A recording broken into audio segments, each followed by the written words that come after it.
Welcome عيسى. How are you? أهلا يا عيسى. عامل إيه؟ أنا هقرأ القصة بتاعتنا عشان تعرف تتدرب عليها. I'll be reading the story so you can practice it. Okay? الطموح مصيدة. ذهب صديقان ليصطاد الأسماك، فاصطاد أحدهما سمكة كبيرة ووضعها في حقيبته ونهض لينصرف، فسأله الآخر: إلى أين تذهب؟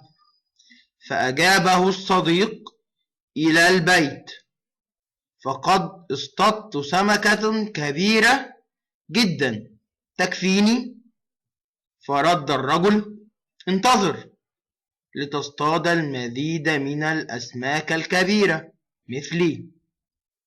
فسأله صديقه: ولماذا أفعل ذلك؟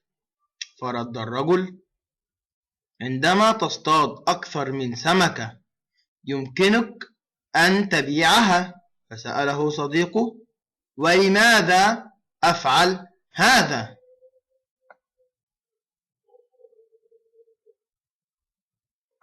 قال له: كي تحصل على المزيد من المال. فسأله صديقه: ولماذا أفعل ذلك؟ فرد الرجل: يمكنك أن تدخر وتزيد من رصيدك في البنك. سأله: ولماذا أفعل ذلك؟ فرد الرجل: لكي تصبح ثريا.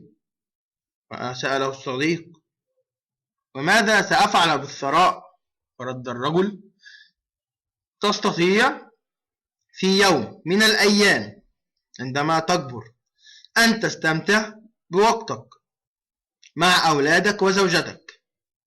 فقال له الصديق العاقل: هذا هو بالضبط ما أفعله الآن، ولا أريد تأجيله حتى أكبر ويضيع العمر. Now عيسى, this is the whole story. دي القصة كلها. I want you to read it and then to watch the video to practice it. Hope you like it. مع السلامة.